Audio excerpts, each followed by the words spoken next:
سے گزر رہا ہے. آج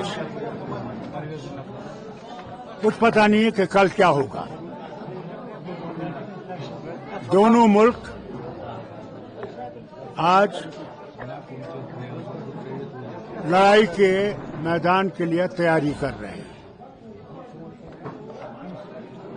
کوششیں دنیا میں ہو رہی ہیں کہ یہ نہ ہو اور کوئی راستہ نکالا جائے جس سے یہ جو ہوا ہے اس کو ان لوگوں کو پکڑا جائے جن نے کیا ہے، اور جو ان کے چلانے والے ہیں ان کو بھی گرفت میں لیا جائے.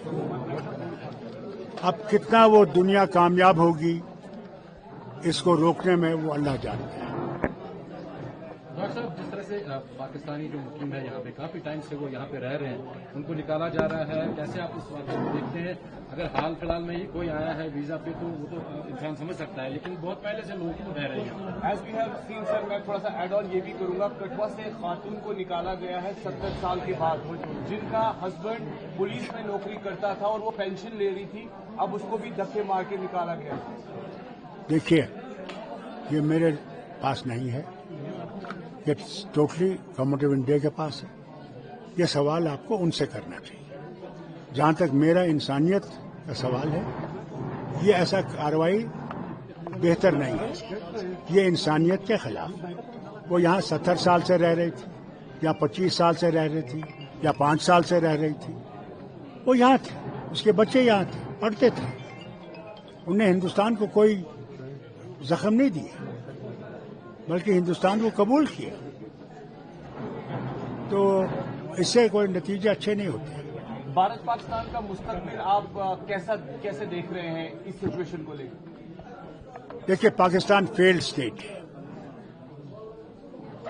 اور اس فیلڈ اسٹیٹ کو اس کے بجائے کہ وہ اپنے ملک کو بہتر کرے، وہاں کے حالات اچھے کرے، میرے خیال سے ان حالات سے ان کو نکالنے کے لیے کہ اس کی طرف نہ سوچیں، انہوں نے یہ رخ لیا ہے. اور اس کا نتیجہ جو ہے وہ بھیانک ہوگا، بہت بھیانک ہوگا اگر لڑائی ہوئی. یہ دونوں اٹامک پاور رکھتے ہیں، اور اگر اس کا استعمال ہوا تو پھر تو اللہ ہی جانے کہ کیا ہوگا. کاسٹ سینسس کی میٹنگ کو لے کر سر، کاسٹ فیوچر وہ تو پہلے سے لوگ مانگ رہے تھے، یہ کوئی نئی چیز نہیں ہے. یہ تو پہلے سے ہی لوگوں کی ضرورت تھی.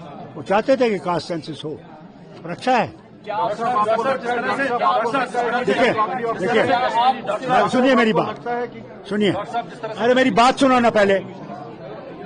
اب آپ کہتے ہیں مسلمان ہے، کوئی کہتا ہے 11 کروڑ ہے، کوئی کہتا ہے 12 کروڑ ہے، 14 کروڑ ہے، 22 کروڑ ہے. بھائی پہلی دفعہ پتہ تو لگے کون کتنے برہمن ہیں، کتنے لوور کاسٹ ہیں، کتنے مسلمان ہیں، کتنے سکھ ہیں، کتنے عیسائی ہیں، کتنے دوسرے ہیں. پتہ تو لگے. تو اس میں کوئی برائی تو تھوڑی ہے. سر، آپ کو لگتا ہے کہ جنگ معاملے کے بعد جس طرح سے باہر اسٹوڈنٹس اور تاجروں کو ستایا جا رہا ہے باہر کشمیری، دیکھیے، اس کی طرف نہ صرف یہاں کی حکومت بلکہ باقی حکومتیں بھی اس کی طرف دیکھ رہی ہیں کہ ایسا نہ ہو. مگر ایسے لوگ ہیں ہمارے دیش میں جو ایسی باتیں کرتے ہیں، جو ایسی چیزیں کرتے ہیں. ان کو اسے غرض نہیں ہے کہ ملک میں کیا ہوگا. ان کو صرف تنگ کرنے کی عادت ہے. کیا گاڈ سے یہاں کا نہیں تھا جس نے مہاتما گاندھی کو مارا؟ نہیں تھا. تو پھر ایسے لوگ ہیں، ایسے لوگ رہیں گے. ہمیں ان سے ڈرنا نہیں چاہیے. ڈاکٹر صاحب، آپ کو لگتا ہے کہ جنگ خالی آخری آپشن ہے؟ ڈاکٹر صاحب، آپ کو لگتا ہے کہ جنگ آخری آپشن ہے جو اس وقت تناؤ بن رہا ہے؟ تناؤ تو ہے، آخری آپشن ہے یا نہیں میں نہیں کہہ سکتا.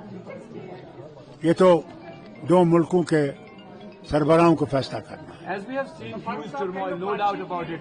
You believe that this will come up earliest now, جس سچویشن ہے واپس پٹری پہ زندگی بحال ہوگی، اور it will take time. I don't think between India and Pakistan relations will ever improve unless the army goes. People of Pakistan want friendship with India. People, but not the hierarchy there. When the people's government will come, I am sure there will be peace between India and Pakistan.